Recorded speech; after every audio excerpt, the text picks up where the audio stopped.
আমি শুরু করতে চাই, আমি একটু ব্যাকগ্রাউন্ডটা একটু বলতে হয়, মানে ভুলগুলো বলার কারণে, প্রথম ভুলটা বলার কারণে। সেটা হচ্ছে যে আমি একমাত্র, খুব ছোটবেলায় বাবা মারা গেছেন, 4 বছর বয়স তখন আমার। তখন থেকে আমার মা যেভাবেই হোক নিজে কারো কোনো সাহায্য না নিয়ে সে একা স্ট্রাগল করে আমাকে বড় করেছে, এবং কখনো আমাকে এতটুকু ভাবেও ফিল, মানে একটু হলেও ফিল করতে দেননি যে আমার বাবা নেই, আমি বাবা ছাড়া মানুষ হচ্ছি, বা আমি কিছু চেয়ে পাচ্ছি না। কোথা থেকে কিভাবে যে মা ম্যানেজ করতেন কোন জিনিস আমি নিজেও জানি না, আমার কখনোই ফিল হয়নি। বড় হচ্ছি, স্কুল কলেজ পেরিয়ে, স্কুল কলেজের পড়ার সময় বাবা মার সাথে একটু একটু বেয়াদবি করা মার সাথে বা তর্ক করা, সেটা আসলে সেই ভয়ানক ভুলের মধ্যে পড়ে না। কিন্তু যখন একটা পরিণত বয়সে আমি আসলাম, আমার কাজের জন্য কখনোই আমার মার সাথে আমার কখনোই কোনো বেয়াদবি বা ভুল করে ফেলিনি। মানে পরিণত বয়সে আসার পর যখন পছন্দ লাগার মানুষ আমার জীবনে আসলো, কাউকে ভালোবাসতে শুরু করলাম, সেই ভালোবাসা শুরু করার সময় থেকে আমি মনে হয় আমার অজান্তেই মার সাথে অনেক বড় বড় ভুল করে ফেলেছি। এবং পরবর্তীতে যেটা হয়েছে যে কিছু অংশে দেখা গেছে যে আমার ভালোবাসার মানুষটার সাথে, বা যখন সে আমার ভালোবাসার মানুষ থেকে একেবারে জীবন সঙ্গী হয়ে গেছে, তার সাথে ঝগড়াঝাটির কোনো কারণে মার সাথে চরম চরম এবং চরম খারাপ ব্যবহার করে ফেলেছি। যেটাতে যে আমি এখন বলছি না, আমারও এখন গলা কেঁপে আসছে। আমি আসলে আমার মায়ের সাথে অনেক খারাপ ব্যবহার করে ফেলেছি, যেটা আমার উচিত হয়নি, মানে একেবারে উচিত হয়নি। আমি একটি দিনের একটা ঘটনা বলতে চাই। আমার হাজব্যান্ডের সাথে আমার ঝগড়া হয়ে, তখন অনেক রাত, মা থামাতে এসেছিলেন। মাকে আমি থামাতে তো দেইনি, আমার একটা খুব বাজে দিক ছিল, এটা এখন থেকে নিয়ে 3 বছর আগের কথা বলছি। যে আমি রেগে গেলে আমার না কেমন যেন অসুস্থ রোগীর মতো আমার রাগটা বাস্ট করতো, যে আমি নিজেই জানি না আমি কি করছি। ওই সময় মানুষকে খুনও করে ফেলতে পারি, এরকম রাগ উঠে যেত আমার, এবং প্রায় ওটা তখন হতো। এমন সেদিন রাগ উঠে গেল, আমি ওই সময়টা এরকম ছিল, 3 বছর আগের কথা।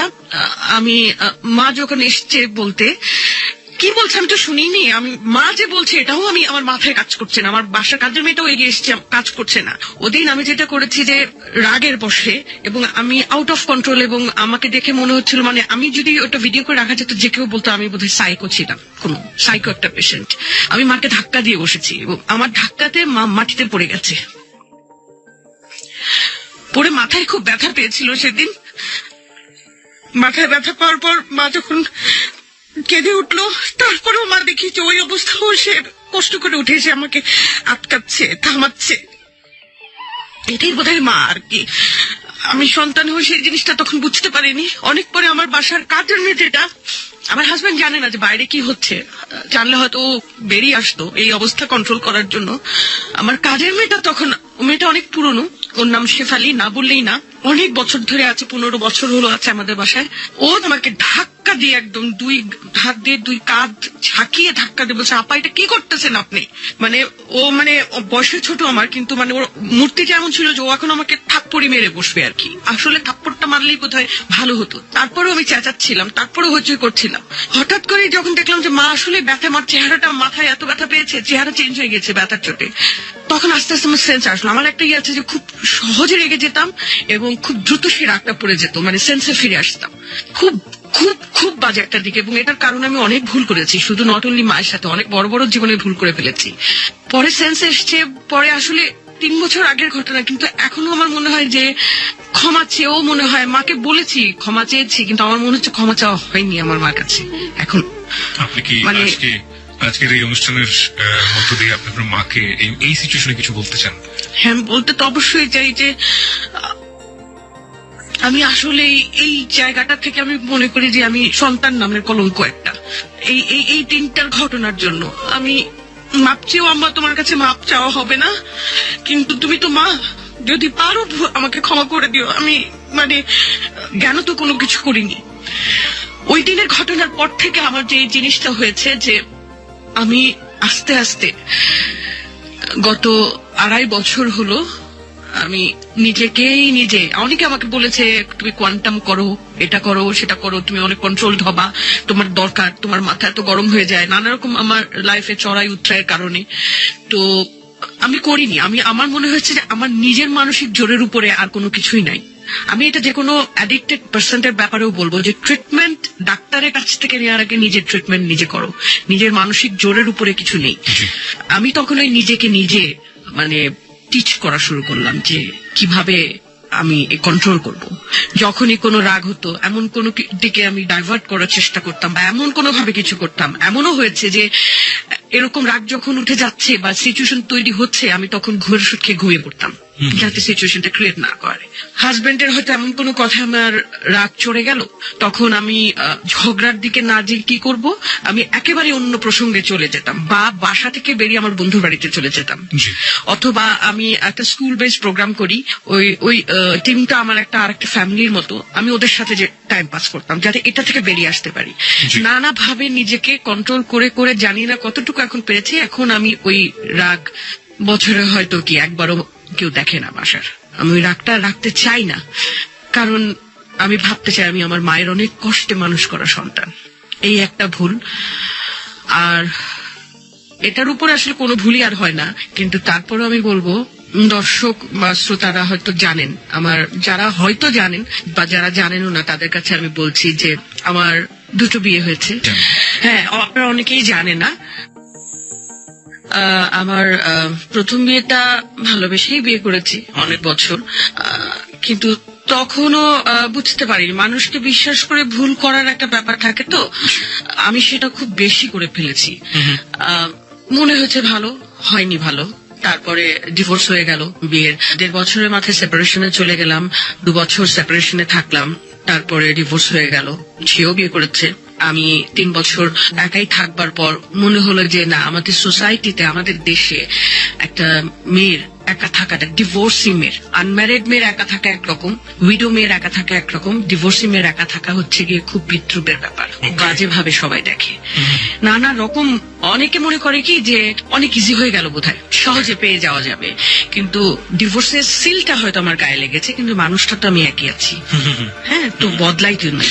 এটা মিডিয়া থেকেও ঠিক একই রকম, মানে মিডিয়ার মেয়েরা সাধারণভাবে অন্যান্য মেয়েদের চাইতে অনেক বেশি স্বাধীন চেতা হয়। এই জগৎটাও কিন্তু স্বাধীন চেতা হলেও না, তাদের যারা আসলে মানে ডিরেল্ড হয়ে যায় সেটা মিডিয়ার বাইরেও হয়, তাদেরকে নিয়ে কথা নাই বলি। কিন্তু যারা আসলে স্বাধীন চেতা হয় কাজের কারণে, কর্মের কারণে, তারা শুধু কর্মের কারণে একটা স্বাধীনতা বলতে যতটুকু হয় ততটুকুই হয়, এর বাইরে কিন্তু তাদের অনেক কিছু মাথায় রেখে চলতে হয়।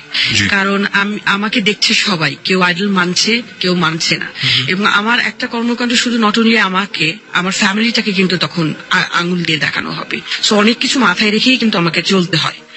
হ্যাঁ, আমি কারো কাছে সম্মান পেতে চাইলে আমাকেও সম্মানের জায়গাটা তৈরি করে দিতে হবে, নয়তো আমাকে কেউ সম্মান করবে না। তো সেইগুলো মাথায় রেখেই করা। তো যাই হোক, একটা ডিভোর্সের মেয়ের একা চলাটা অনেকটা আমার ফ্যামিলি থেকে বলেছিল, কিন্তু আমার এই মা মানে এত আধুনিক মনের, এত মানে আসলে স্বাধীন চেতা একটা মা, যার জন্য হয়তো খুব জঘন্যতম ভুল করিনি, কিন্তু সেটা নিজের কারণেই হয়েছে, কখনো ডিরেল্ড হয়ে যায়নি আমি এত স্বাধীনতা পেয়েও।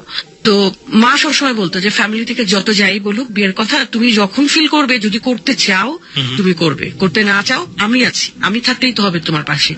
হ্যাঁ, তো এই মাকে নিয়েই থাকছে। কিন্তু একটা সময় মনে হলো যে মাকেও অনেকে কথা শোনাচ্ছে যে মা আমাকে নষ্ট করে দিচ্ছে, মার কারণে আমি আরো নষ্ট হয়ে যাচ্ছি। আবার এমনও দেখা গেছে, খুব কষ্ট লেগেছে যে আমাদের ফ্যামিলিতে একটা অকেশন হলে ওই তাজিনকে ডাকো।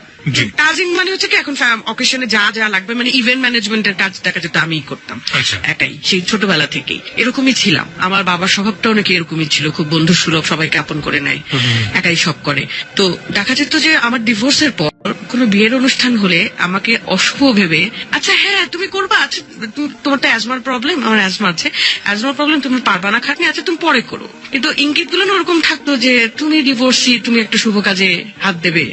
এগুলো আমার মাকে খুব কষ্ট দিত। তো ওই সময়টা আমার মনে হলো যে না, আমি করেছি ভুল, আমার ভুলের কারণে আমার ডিভোর্স হয়েছে, মানে মানুষ হয়তো ঠিক নির্বাচন করতে পারিনি, সেই জন্য ডিভোর্স আমাদের হয়ে গেল আমাদের মাঝে। সেটার জন্য আম্মা কেন সাফার করবে, যারা এত পুরো জীবনটাই শেষ করে দিল আমার জন্য। তখন আমি ডিসিশন নিলাম, ওকে ফাইন, বিয়ে করবো কাউকে যদি সেরকম পাই। পেয়েছিলাম, বিয়ে করেছি। সংসারের মানে ভালো মন্দ নিয়েই তো সংসার, কম্প্রোমাইজ তো থাকতেই হবে দুপাশে, যে কোনো একজনের একটু বেশি একজনের একটু কম। জি। এখানেও যে আমি বলবো যে জানি না সে কি বলবে, কিন্তু আমি যেটা বলবো যে হয়তো এখানেও কোনো আমার ভুল আছে যার জন্য ঝগড়াগুলো হয়েছে, তারপরেও মানিয়ে নেওয়ার চেষ্টা করছি, কারণ সংসারটা করতে চাই বলে। জি। আর যেটা বলবো যে এছাড়াও আমি যাদের নিয়ে কথা বলবো তাদের নাম আমি বলবো না, জি। আমি আমার ভুল স্বীকার করছি, কারণ জি। তাদের প্রতি যেটা respect। বলছিলেন। সেটা হচ্ছে যে আমি দুজন মানুষের সাথে সম্পর্ক হয়ে আমার বিয়ে হয়েছে, দুজনের সাথে, কিন্তু তার মাঝেও যে কাউকে ভালো লাগেনি এই দুজনের সাথে পরিচয়ের আগে, হয়তো প্রথম জনের পরিচয়ের আগে বা দ্বিতীয় জনের পরিচয় সাথে বিয়ে হওয়ার আগে। জি। আমি বলবো না যে একজনকে রেখে আমি আরেকজনকে ভালোবেসেছি, তা না। মাঝে আমার আসলে ওই যে রবীন্দ্রনাথের কথা আছে, বিশ্বাস, মানুষের উপর বিশ্বাস হারানো নাকি পাপ। পাপ। এটাকে মাথায় রেখে সবসময় চলেছি, কিন্তু পাপের পর পাপ করেই যাচ্ছি। বিশ্বাস করে জীবনে এতবার ঠকেছি, এত ভুল করেছি। আমার মার সাথে তো আমি খুব ফ্রেন্ডলি তো, এবং প্রতিটা সম্পর্ক নিয়েই না আমি মার সাথে আলোচনা করতে পেরেছি। জি। এটা একটা আমার যখনই যাকে ভালো লেগেছে, হয়তো শুরুতে বলিনি, মানে ভালো লাগার পর হয়তো কিছু পরে বলেছি, কিন্তু শেয়ার করেছি। কিন্তু মা যার যার ক্ষেত্রে ঠিক যা যা কমেন্টস গুলো করেছেন, পাত্তা দেয়নি, করিনি, না তুমি সবসময় খালি এরকম করো, সবসময় ভয় পাও, এরকম বলেছি। কিন্তু আসলে সেগুলোতেই চরম ভাবে ঠকেছি এবং চরম ভাবে ধাক্কা খেয়েছি। এজন্য আমি খালি একটা জিনিস বলবো যে হ্যাঁ, আমি ম্যাচিউরড হতে পারি, ম্যাচিউরড একটা বয়সে চলে যেতে পারি, কিন্তু মুরব্বী লেভেলের বিশেষ করে মা বাবার মতো ম্যাচিউরিটি কিন্তু আমাদের আসে না। সেই জন্য তাদের সাথে যদি ফ্রেন্ডলি হয়ে কোনো কিছু শেয়ার করার পর তাদের একটা মতামত পাওয়া যায়, ওপিনিয়ন পাওয়া যায়, পরামর্শ পাওয়া যায়, সেটা নিয়ে মনে হয় একটু ভাবা উচিত যে কোনো কাজের স্টেপ নেওয়ার আগে। সেটা ভালোবাসার সম্পর্কই হোক, যেটাই হোক। আমি সেটা ভাবিনি বলে আমি অনেক ভুল করেছি, বিশ্বাস করে আর ভুল করতে চাই না সামনে। এটা গেল। আর আরেকটা আমার খুবই, এটা মনে হয় গত 1 বছর হলো আমি কন্ট্রোল করতে পেরেছি। এটা খুব ছোটবেলা থেকে, খুব ছোট বলতে আমি বলছি যে ইন্টারমিডিয়েটের ছেলে মেয়েদের আমাদের কাছে তোরা বাচ্চাই, একেবারেই শিশু। সেই জন্য বলছি ইন্টারমিডিয়েটের সময় থেকেই আমার একটা খুব বাজে টেন্ডেন্সি আমার মধ্যে ছিল, যেটা গত 1 বছর আগে স্টপ। বাজে একটা টেন্ডেন্সির কথা, একটা ছিল মেজাজ, সেটা তো গেছি, আর এটা ছিল ভয়ানক টেন্ডেন্সি আমি এখন মনে করি, কারণ গত 1 বছর হলো যেহেতু নিজেকে আমি কন্ট্রোল করে ফেলেছি। এবং আসলেই মনে হয় যে হ্যাঁ, আমি যখন করতাম তখনও মনে হতো যেটা তো বোকারা করে, কিন্তু তারপরেও করতাম। সেটা হচ্ছে আমার মাঝে খুব সুইসাইডিং টেন্ডেন্সি ছিল। এর জন্যই বলছিলাম যে ভয়ানক টেন্ডেন্সি, সুইসাইডিং টেন্ডেন্সি ছিল। আমি প্রথম যখন অনেকগুলো ঘুমের ওষুধ খেয়ে ফেলেছিলাম, এবং মানে খুব প্ল্যানিং করতাম অনেক আগে থেকে যে আমি মরে যাবো, হয়তো সিলি কারণে রাগটা বেশি হয়ে যেত, আমি বাঁচবো না, আর দরকার নেই আমার বাচ্চা, আমার কাউকে দরকার নেই। বিভিন্ন দোকান থেকে ঘুমের ওষুধ, এক দোকান থেকে তো দেবে না, প্রেসক্রিপশনও দেবে না এত ঘুমের ওষুধ। বিভিন্ন দোকান থেকে কয়েকদিন হলো জড়ো করতাম, তারপরে খেতাম। কতগুলো জড়ো করেছেন? প্রথম যেদিন খেয়েছিলাম সেটা খেয়েছিলাম 60টা ঘুমের ওষুধ। ও মাই গড, 60টা? হ্যাঁ, 7টা ঘুমের ওষুধ খেয়েছিলাম আমি তখন। এটা ইন্টারমিডিয়েট সময় না, সরি, এটা সেকেন্ড টাইম। প্রথমবার এমন কোনো কিছু হয়নি, কিন্তু করে ফেলেছিলাম। তো ভয়ানকটা করেছিলাম। আমি তখন একটা পত্রিকা অফিসে কাজ করছি, অনার্স এর শেষের দিকে আমি তখন পড়ছি, খেয়ে ফেলেছিলাম। আমার অনেকগুলো ছোট ভাই ছিল। আমি একটা ইনসিডেন্টটা জানতে চাই, কিভাবে আপনি প্ল্যানিংটা করলেন, কিভাবে আপনি খেলেন, একটু যদি আপনার কোনো। সেটা হচ্ছে যে ওই যে বিভিন্ন জায়গা থেকে কয়েকদিন হলো কালেক্ট করলাম। কালেক্ট করার পর তারপরে যেদিন আমি খাবো সেদিন পত্রিকা অফিসেই আমার সব ওই ছোট ভাই যারা ছিল, আমি বলি ওদের নাম, ওরা আমার লাইফে অনেক একটা অংশ জুড়ে আছে। সেটা হচ্ছে আমাদের একটা গ্রুপ ছিল পুরো, আমাদের এই যে এখন যে স্টার সুমন পাটোয়ারি, সেও ওই গ্রুপে ছিল। সুমন, ওমর, স্বরূপ, টুসি, রোজিনা মুস্তারিনও মারা গেছে, আমাদের মধ্যে নেই। শামীম শাহিদ এখন যে বাংলা ভিশনে আছে, পল্লব মোহাইমেন, আর আমাদের নাটের গুরু ছিলেন হচ্ছে কি সঞ্জীব চৌধুরী।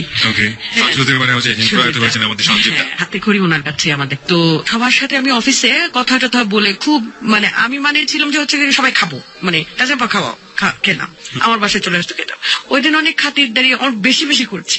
আমার কথা হচ্ছে যে এই তো তোদের সাথে আজকে শেষ দেখা, আমি তো বাসায় যে শেষ হয়ে যাচ্ছি। আমি তারপরে টুসিকে বললাম যে টুসি, আম্মাকে দেখিস। বলে তুমি কই যাচ্ছ, কোন শুটিং এ যাচ্ছ? আমি বলছি যে না, যাবো। তখন বলছি যে কোথায় যাবো? আমি বলছি যাবো। ও খুব ট্যালেন্টেড ছিল, মানে আমার অনেক ছোট, কিন্তু আমাকে অনেক গাইড করতো। তো বলছি তুমি কি করবো বল? আমি বললাম যে না কিছু না, আমি বললাম যে আম্মাকে দেখিস, সবসময় তারা আমি আম্মার সাথে থাকতে পারি না, কাজ থাকে, ঢাকার বাড়ি থাকি, দেশের বাড়ি থাকি, আম্মাকে দেখিস। আচ্ছা বাসায় যাও, বেশি বেশি আতলামি করো না। ও ঝাড়ি টাড়ি দিয়ে বাসায় ওমরদের বললাম, ওমর আসি, দেখা হবে রে, কবে আবার দেখা হয় জানি না, যাই। বলে মানে কি, তোমার পাশে তো কালকেই নুডলস খেতে যাবো। আমি আচ্ছা ঠিক আছে। এইটাই গেল টালো বলে চলে বাসায় গেলাম। বাসাও গম্ভীর, একটু একটু আলাদা আলাদা থাকছি। আমার টেন্ডেন্সিটা এরকম যে সবার থেকে একটু দূরে থাকি, আমার থেকে আজকে একটু দূরে থাকি, তাহলে বেশি অ্যাটাচমেন্ট, আমার কষ্ট হবে না খেতে। তারপরে যেটা হলো যে রাত্রেবেলা আম্মা সে পড়েছে, আমি রাত করে টিভি দেখাটা আমার সারা যতক্ষণ জেগে থাকি টিভি দেখার একটা অভ্যাস আছে। টিভি দেখছি আর ইয়ে করছি, সবগুলো খুলে খুলে বের করলাম, খুলে খুলে বের করেছি। বের করে এখন আমি চিন্তা করছি একসাথে খাবো নাকি 10টা খেয়ে আবার 10টা খাবো, আবার 10টা খেয়ে। তারপর চিন্তা করলাম যে পরে যদি খারাপ লাগে একটু বেশি বেশি করে নিই। তো 3টা ভাগ করলাম, 3টা ভাগ করে মুট করে প্রথমে দিলাম, কিছুক্ষণ খেয়ে কফি খেলাম, কিছুক্ষণ পরে আবার আর এক মুঠ খেলাম, কফি খেলাম, তারপর আবার আর এক মুঠ খেয়ে বললাম যে আর কফি না খাই তাহলে তো আবার ঘুমাবো না, মরেও যাবো না, জেগে থাকবো। কফি বেশি খেয়ে ফেললে ওটাও মাথায় কাজ করছে। মানে বলবো যে ক্রিমিনাল একটা টেন্ডেন্সি আমার মধ্যে তৈরি হয়ে যায় সুইসাইড যখন করতে যাই। খেতে তো আমি কাগজগুলো আমি ভুলে খাটের তলে, মানে বেডের তলে রেখে ফেলেছিলাম। সকাল হয়েছে, মানে ঘুমোতে ঘুমোতেই হয়তো হয়ে গেছে আমার মাঝরাত, মানে বিছানায় যে একেবারে শোবার আগে মাকে দেখে আসলাম। হ্যাঁ, দাঁড়িয়ে দাঁড়িয়ে মার দরজার কাছে নিজে নিজে একা একা কথা বললাম, মানে চুপ করে। তারপরে আসলাম, আমার নানা ভাই বুবুর ছবি ঘরে টাঙানো আছে, আব্বার ছবি, তাদেরকে সালাম করলাম, প্রি প্ল্যান। আসলাম, এসে ঘুমালাম। আর তারপরে জানি না, পরে আমি দেখলাম যে আমার যখন সেন্স ফিরেছে, সুমন, ওমর, পল্লব ভাই এরা দাঁড়ানো, টুসিও দাঁড়ানো, আম্মা দাঁড়ানো, এবং ডাক্তার আমাকে ভয়ানক ভাবে গালাগালি রীতিমতো করছে আর কি। মানে অলরেডি আমার ওয়াশ করানো হয়ে গেছে আমাকে। মানে আপনি জানেনও না কিভাবে ভালো থেকে ওয়াশ না, আমি যাই না। আমার যখন সেন্স ফিরেছে, চোখ খুলেছে, আমি দেখছি যে এই অবস্থা, কিন্তু আমি বারবার টলে টলে পড়ে যাচ্ছি ওয়াশ করানোর পর। আমি এই ধরনের ঘটনার মুখোমুখি হয়েছি বহুবার এই ধরনের অনুষ্ঠানের সাথে, কিন্তু আমি যতবার শুনেছি সেটা হচ্ছে যে ওয়াশ করানোর যে স্টেপটা থাকে সেটা খুব ভয়াবহ, এবং ওই সময়টাতে যে পেইনটা পায়, ওই পেইনটা যদি ওকে জানানো যায় যিনি সুইসাইড করছেন, যদি একটু হলেও আঁচ পায় যে কি পেইনটা ও পেতে যাচ্ছে, তাহলে জীবনও সুইসাইড করবে না। কিন্তু আমি তারপরে, কিন্তু আপনি এটা টেরও পাননি, এবং সবাই বলা যাচ্ছে তখন কি পরিমাণ সেন্স। ওই দিন আমি এরকমই ছিলাম যে টের পাইনি। গেল, অনেক গালাগালি করলো, ইয়ে করলো, সবাই মিলে গালাগালি করলো। বাসায় ফিরলাম, মানে আমরা আমাদের বাসাটা এরকম ছিল যে আমাদের 4তলা বিল্ডিং, 4তলায় মামা থাকে, 3তলায় আমরা, দোতলায় খালা, একতলায় শুধু ভাড়াটিয়া ছিল। বাসায় এসেছি, বাসার সবাই জানে আমার মা, মানে আসলে আমার মানে জন্মের আগেই বোধহয় মানে পেটে থাকা অবস্থায় বোধহয় কোনো পুণ্য করেছিলাম, যার ফল আমি এই মাকে পেয়েছি। মা বাসার সবাইকে, খালা মামাদের বলেছে যে আমার অ্যাজমার জন্য প্রায় আমাকে হসপিটালে নিয়ে যেতে হতো, নেবুলাইজ করতে হয়, ইনজেকশন দিতে হয়, অক্সিজেন দিতে হয়। মা বাসায় বলেছে ওর খুব অ্যাজমা উঠে গিয়েছিল, তাই ভোরবেলা ওকে হসপিটাল নিয়ে গেছিলাম। আর আমি হসপিটালে কাউকে জানাইনি, খালা মামা কাউকে না। আর আমি হসপিটালে যাওয়া মানেই আমার সেই বাহিনী, মানে সুমন, ওমর, স্বরূপ, পল্লব ভাই সবাই চলে আসতো হসপিটালে। ওরা সারা রাত ডিউটি দিত আম্মার সাথে। বাসায় গেলাম, খালা মামাকে আবার ভয় পাচ্ছিলাম যে আল্লাহ জেনে ফেললে কি বলে, কি না ইয়ে করে। ঘরে গেলাম, ঘরে যে শোয়ার পর আবার ঘুম, তখন নাকি ওরকম ঘুমই হওয়ার কথা। একটা সপ্তাহ আম্মা জানতেই চাইনি যে কেন এটা করলে, মানে একেবারে জানতে চাই, মানে আমাকে ওই নিয়ে জিজ্ঞাসা করেনি। এবং একটা সপ্তাহ ধরে আমি অফিসে যাইনি, ওরা কাজ শেষ করে আমার কাছে চলে আসতো, আড্ডা দিত, আমাকে কোম্পানি দিত। হ্যাঁ, যে যাতে হইচই সেটি সে, আমি উঠাতে গেলে ওরা বলে দূর রাখো, নায়িকা হয়েছো তো, এর জন্য বাসায়ও নায়িকাগিরি করা শুরু করছো তুমি, এগুলো বলে টলে অ্যাভয়েড করতো। একটা সপ্তাহ পর সবাই ধরলো ওরা কি কারণ, কেন কারণ। What was the reason? তখন সেটা ছিল যে একজনকে ভালোবেসেছিলাম, এমনই ধাক্কা খেয়েছিলাম, চরম রকমের ধাক্কা, যেটা সহ্য করতে পারিনি, খেয়ে ফেলেছিলাম। আমি জানতে চাচ্ছি না যে নামটা আসলে না, নামটা আমি বলবো না। আমি প্রথমেই বলেছি যে তাদেরও একটা ভাবমূর্তি আছে, সেজন্যই নামটা বলবো না। হয়তো সে শুনছে, হয়তো বা তার কোনো বন্ধু বান্ধব শুনছে, এর জন্য বলতে চাই না। যাই হোক, ওটার কারণে তো ওরা খুবই ঝাড়ি দিল। ওরা একদম জাস্ট বললো যে সুমন বললো তুমি তো ছোট লোক, ছোট লোকরা এগুলো করে, তুমি এত ছোট মেন্টালিটির যে এইসবের কারণে তুমি এগুলো করলা। অনেক ঝাড়ি টাড়ি দিল, ছোটরা সব বড় হয়ে গেল। মা খালি বললো যে একটা বারের জন্য কি তোমার মনে হয়নি যে আমার কি হবে, আমার কে থাকবে, কারণ আমি তো একমাত্র, মানে আমাকে কিছু বললে আমিও তোমার মানে কিছু একটা সলভ করে দিতে পারতাম। একটা বারের জন্য মনে হয়নি যদি তোমাকে আমি ওয়াশ করাতেই না পারতাম, বুয়া যদি সকালবেলা তুমি ঘুম থেকে উঠার আগে ঘর ঝাড়ু দিতে না যেত, কাগজগুলো যদি না পেতো, আমি তো তোমার ঘরে যেতাম না, কারণ তুমি তোমার এমনিতেই ঘুম কম। আমি ভাবতাম যে ঘুমাচ্ছে, ঘুমাক, দুপুর গড়িয়ে গেলেই তো জিনিসটা আর কিছু করা যেত না, ব্লাডে চলে গেলে। অনেক বললো, ইয়ে হলো, তখন খুব অনুশোচনা হলো, গেল, এরকম গেল, ওই গেল। এটা রিসিভ করা সত্যি অনেক বেশি কষ্টের। অনেক কষ্টের। আচ্ছা, আপনার জীবনে এটা হলো, কিন্তু পরিবারকে আপনি সামাল দিলেন কিভাবে? পরিবারকে যেটা হচ্ছে, আমি তখন আর কি যেটা হলো যে হ্যাঁ, নিজের মধ্যে বেশ অপরাধবোধ বেশ কিছুদিন কাজ করলো। জি। হ্যাঁ না, ঠিক এরকমই। যখনই অফিসে যেতাম সব আমার বাহিনী পিচ্ছি হলে ওই সময় তো ওরা প্রত্যেকে গার্জিয়ান হয়ে গেল আর কি, তখন জি। ওদের কাছ থেকে নানা রকম ঝাড়ি যাই হোক, মোটামুটি বিপদের সময় বন্ধুরা অনেক ভালো সাপোর্ট দিয়েছে। ওরা আমার লাইফের বিশাল একটা অংশ জুড়ে আছে। যে ওরা একটা সময় ছিল, এখনো মানে যদি আমি একটু ডাক দেই সব দৌড়ে চলে আসবে, আমি জানি। কারণ ওদের জায়গাটা হয়তো প্রতিদিন আমাদের যোগাযোগ হচ্ছে না, কারণ এক একজন এক এক দিকে। ওরা প্রায় গেট টুগেদার হয় ওদের মধ্যে, কিন্তু আমি হয়তো আমার শুটিং এর কারণে বা অন্য ব্যস্ততার কারণে সময় দিতে পারি না। কিন্তু তার মানে ওদের মনের কোনো একটা জায়গা থেকে আমি এখনো একটু খানির জন্য সরে যাইনি। যেটা বিশেষ দিনগুলো আসলে তো বোঝাই যায়, আমার বার্থডে বা ঈদের সময় বা আমার ম্যারেজ ডে, এগুলো তো বোঝা যায়। তো যাই হোক, বা ওরাও মাঝে মাঝে অনেক সময় দেখা গেল যে আমার খুব খারাপ সময় যাচ্ছে বা মন খারাপ, যে ওদের মধ্যে যে কোনো একজনের মেসেজ বা ফোন পাবোই, কিভাবে যেন অটোমেটিকলি সেটা পাওয়া হয়েছে। তো যাই হোক, তারপরে যখন মাস্টার্স এর রেজাল্ট হলো, খুব ভালো প্রিপারেশন নিয়ে যে পরীক্ষা দিচ্ছি তা নয়, প্রিপারেশন মোটামুটি ছিল, কিন্তু যেই রেজাল্টটা করেছি এইটা হবারই কথা না। খুবই স্কুল কলেজের বাচ্চাদের মতো রেজাল্ট নিয়ে মাস্টার্স পড়া, একটা বলা যায় অর্ধেক বুড়া হয়ে যাচ্ছি সেই বয়সী। তখনও এমন খারাপ লাগলো, এবং কেন যেন নিতে পারলাম না। আমার মনে হলো কি যে আমি ফেল করেছি, এরকম লাগছিল। ফেল করিনি, কিন্তু মনে হচ্ছে ফেল করেছি মাস্টার্স পরীক্ষার রেজাল্টের পর। তখন আবার ঘুমের ওষুধ না, ইঁদুর মারার ওষুধ খেয়ে ফেলেছি। সরি, এই শোটা আমি আসতে পারবো না। ওকে, এটাই দিয়ে স্পেশাল শো, এবং এটাতে আসলে কোনো সমস্যা নেই। ওকে, পরে আমার নিজের কাছে হাসি এসেছে, আমি কি তাহলে ইঁদুর মারার ওষুধ খেলাম। যাই হোক, ইঁদুর মারার ওষুধ যখন খেয়ে ফেলেছি, যেটা হয়েছে, ঘুমের ওষুধ খেয়ে তো সাথে সাথে রিয়াকশনটা হয় না, বা অ্যাকশনটাও কাজ শুরু হয় না, ঘুমিয়ে পড়লাম। পরে হয়তো মুখ দিয়ে ফেনা পড়বে, যেটা দেখি আর কি বা জানি। ওটা খেয়ে যেটা হয়েছিল, ঠিক 15-20 মিনিট পরে জঘন্য ভাবে বমি হওয়া শুরু করলো। আছে তো বিচ্ছিরি টেস্ট তো, এবং সেটা হলো যে মানে বারে বারে যাচ্ছি, বমির আওয়াজ হচ্ছে বাথরুমে। কি ব্যাপার, কি হলো আম্মা বুঝতে পারছে না। তো তারপরে তো আম্মা, তখন হচ্ছে গিয়ে আমার প্রথম যার সাথে বিয়ে হয়েছিল তার সাথে সম্পর্ক চলছে। আম্মা তখন বলে গেছে, আবার কি ওর সাথে কিছু হলো? সাথে সাথে আম্মা ওকে ফোন করলো। আম্মার সাথে বমি দেখে মনে করেছে কি যে আম্মা বলে, কি তুমি আবার ঘুমের ওষুধ খেয়েছো? আম্মা ধরে নিয়েছে ঘুমের ওষুধ খেয়েছি। আমি যতই হাত দিয়ে বলি, আমি কথাও বলতে পারছি না, মানে এত বাজে ভাবে বমি হচ্ছে। আমি হাত দিয়ে খালি না করলাম ইশারা দিয়ে যে ঘুমের ওষুধ খাইনি। তোমার অমুকের সাথে কিছু হয়েছে, ও কিছু বলেছে, ঝগড়া হয়েছে। আমি তখন না বলতে পারছি, আবার বমি করে ফেলছে। তা আমার ধরে নিয়েছে ওর সাথেই হয়তো কিছু হয়েছে। ওকে ফোন দিয়েছে, বাবা কি হয়েছে তোমাদের মধ্যে, বলো আমাকে, এরকম হচ্ছে কেন ও করছে? ও তো আকাশ থেকে বললো, না কিছুই তো হয় নাই, আমি তো কাজের মধ্যে আছি, ওর সাথে তো ভালো মতো কথা হলো। তো ওর মন খারাপ রেজাল্ট নিয়ে। আচ্ছা রাখেন, আমি আসছি। আসলো কি হলো, তারপরে তখন কি খেয়েছো আগে সেটা বলো, কি কারণে সেটা বাদ দাও, কি খেয়েছো?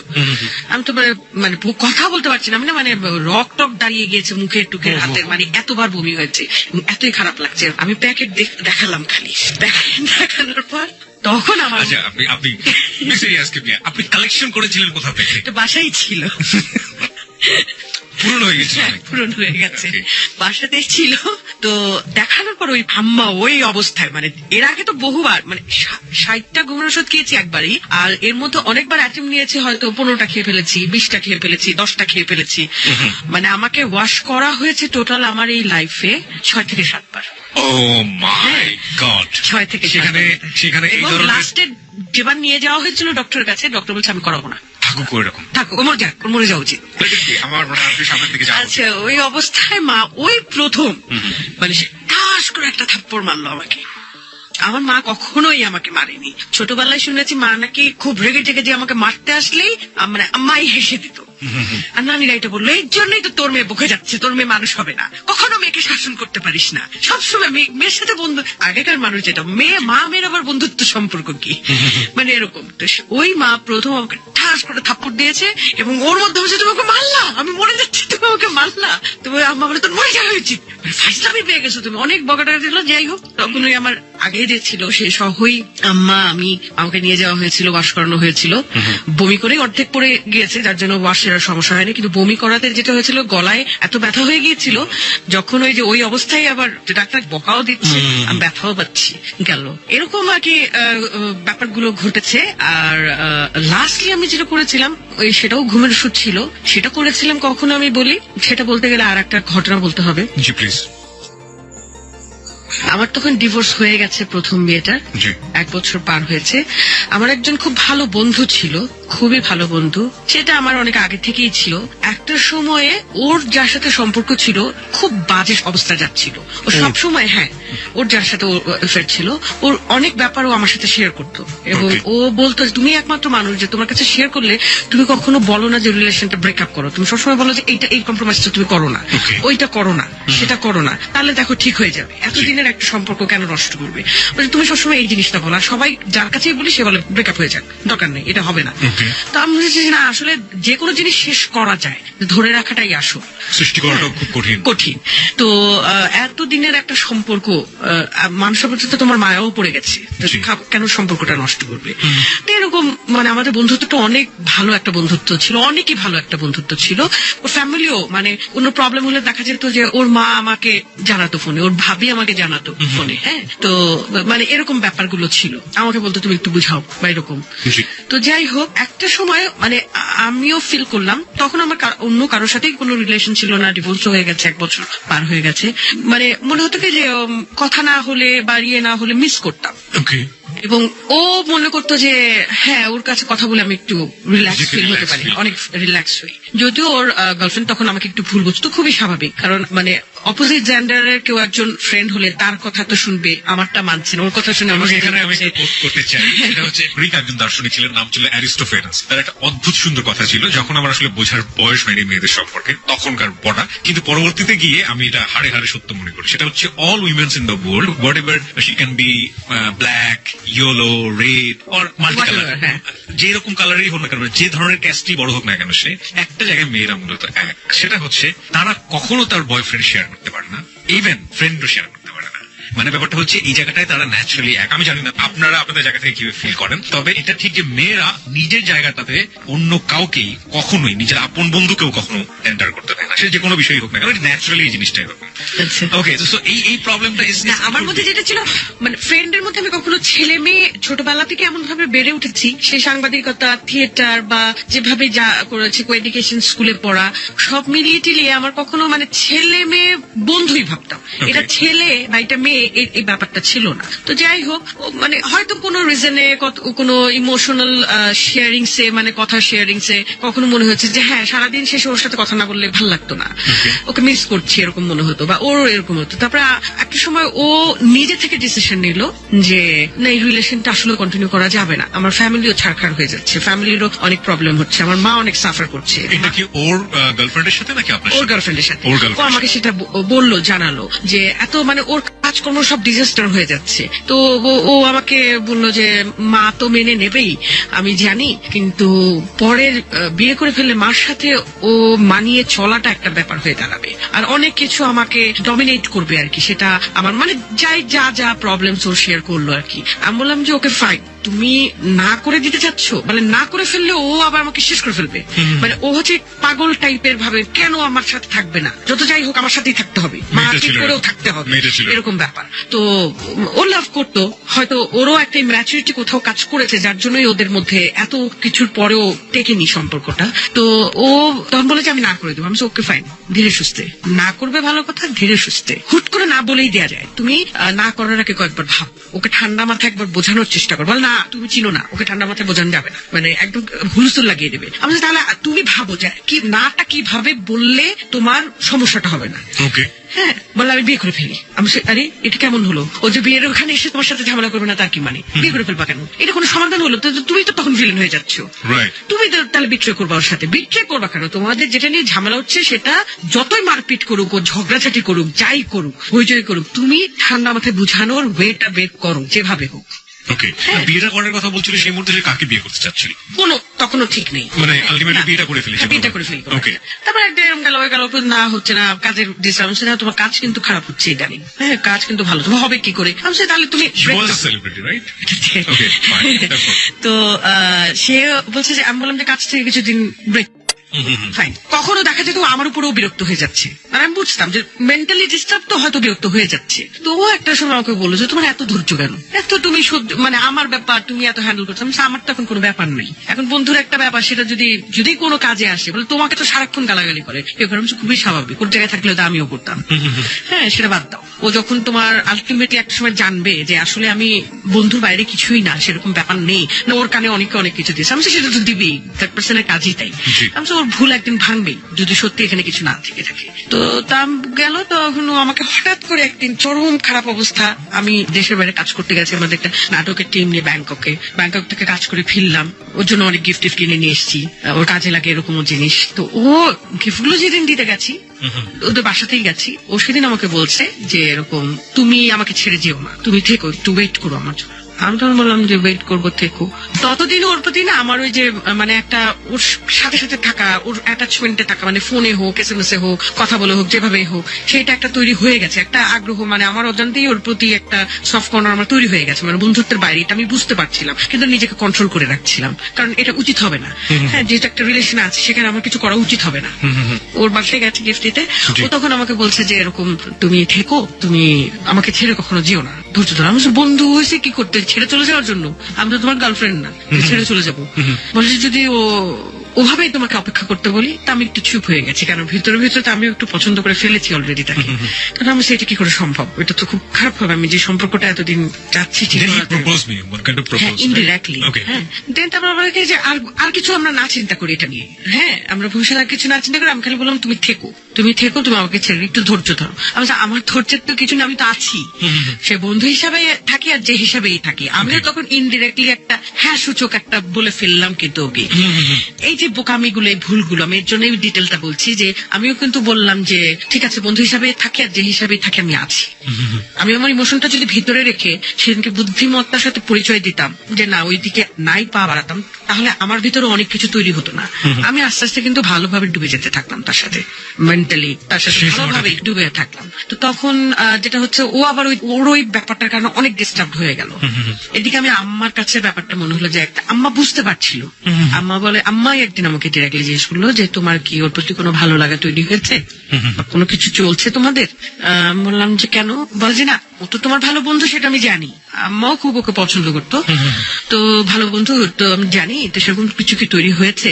আমি কিছু বললাম না, হচ্ছে যে জাস্ট বললাম হ্যাঁ। তো আম্মা বললে যে কাজটা মনে হয় না ঠিক হবে। হ্যাঁ, কারণ মা বললো কাজটা মনে হয় না ঠিক হবে, বন্ধুই থাকো সেটা বরঞ্চ ভালো। আমার আবার তখন খুব রাগ লাগলো, কেন? কারণ আমি বললাম কি আম্মাকে সেই খুব আগেকার যুগের মানুষটা এরকম কথা বলছে, কারণ সেই অন্য ধর্মের, আমাদের মুসলমান ধর্মের না। আমি আম্মাকে ওই জায়গা থেকে বলছে, আমার খুব রাগ লাগলো, গায়েও লাগলো। আম্মা তুমি এত ছোট মনের, তুমি এই কারণে নিশ্চয় না করছো? আম্মা হাসলো, হেসে খালি বললো যে এখন বুঝবে না, পরে বুঝবে কেন না করলো। ভুল করো না, দ্বিতীয়বার আর ভুল করো না। প্রথমবার ভুলটাই তুমি অনেকদিন সাফার করছো, দ্বিতীয়বার আর ভুল করো না।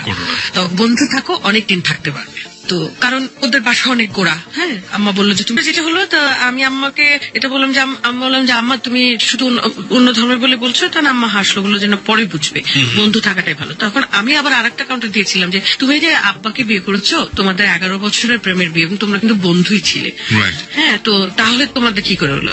বলে যে সব বন্ধুই হাজবেন্ড হয় না, আবার সব হাজবেন্ড বন্ধু হয় না। তো তোমার কোন বন্ধুকে বিয়ে করলে হয়তো সে থাকবে, কিন্তু এই জায়গাটায় যে এই বন্ধুটাকে বিয়ে করলে বা তুমি যদি ওভাবে চিন্তা করে এগোতে থাকো, তাহলে তুমি আবার কষ্ট পাবে, তোমার হবে না এখানে। জানি না, মা তো বুঝতে পারে সন্তানের ব্যাপারটা, হয়তো সেজন্যই বলেছিল। বলে যে না তুমি একটু হয়তো আর একটা বন্ধুর সাথেও সে তোমার হাজবেন্ড হতে পারে, কিন্তু আমার মনে হচ্ছে যে এখানে তোমার ঠিক হবে না। আমি খুবই রেগে গিয়েছি এবং আম্মার সাথে খারাপ ব্যবহার করিনি, কিন্তু খুব রাগ করে, মানে খুব দরকার ছাড়া কথা বলতাম না বেশ কিছুদিন। হ্যাঁ না ছাড়া। তো তারপরে দেখা গেল যে এরকম হতে হতে আমি কিন্তু মেন্টালি অনেক এগিয়ে গেছি, এবং ও এগিয়েও গিয়েছে, আবার অনেক ডিস্টার্ব।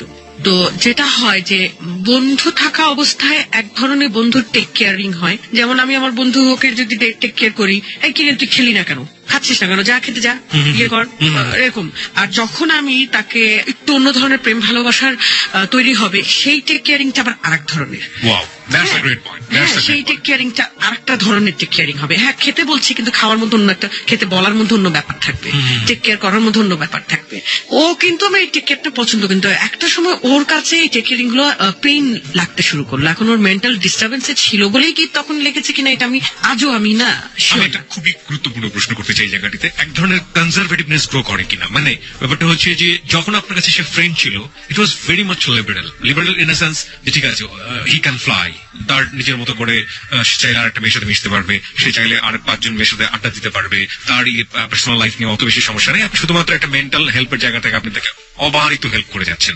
যখন পার্সোনাল লাইফে আসলো তখন হিসাব নিকাশ শুরু হলো, সেটা আপনার বয়ফ্রেন্ড, তাকে এভাবে দেখছেন ওভাবে দেখছেন, এটা যে দেখতে ভালো লাগছে না, ওটা করো। এই যে একটা এরিয়ার মধ্যে নিয়ে আসা আপন মনে, এটা থাকে কিনা, এটা গ্রো করে কিনা, বা এটা এক ধরনের সমস্যা হয়তো করে। কারণ কি আমি দেখেছি যেটা, যে আমি যখন যাকে ভালোবেসেছি, মানে সে আমার ফার্স্ট হাজবেন্ড এবং এখন যে হাজবেন্ড সে, এবং এই যে মাঝখানে যে মানুষটা ছিল তাকে, তো যেটা হয় যে আমি যাকে ভালোবাসি, এটা নাকি আমার বাবারও ছিল এই অভ্যাসটা, মানে একটু বাড়াবাড়ি রকমের টেক কেয়ার করি, কিন্তু এই জায়গাটায় আমার কোনো ধরনের নেগেটিভ সেন্স কাজ করে না। হয়তো বাইরে গেল আমার এখন যে হাজবেন্ড, হয়তো বাইরে গেছে কাজ করতে, ফিরছে না, আমার কিন্তু টেনশন লাগতে থাকে, পৌঁছে ফোন দিল না, টেনশন লাগতে থাকে ঠিক মতো পৌঁছেছে কিনা। হ্যাঁ, তো এখন একটা ছেলের মেন্টালিটি একটা মেয়ের মেন্টালিটি খুবই স্বাভাবিক ডিফারেন্ট হবে। কিছু হাজবেন্ড হয়তো হ্যাঁ এটাকে নিচ্ছে ভালোভাবে, আবার অনেকে পেইন ফিল করে।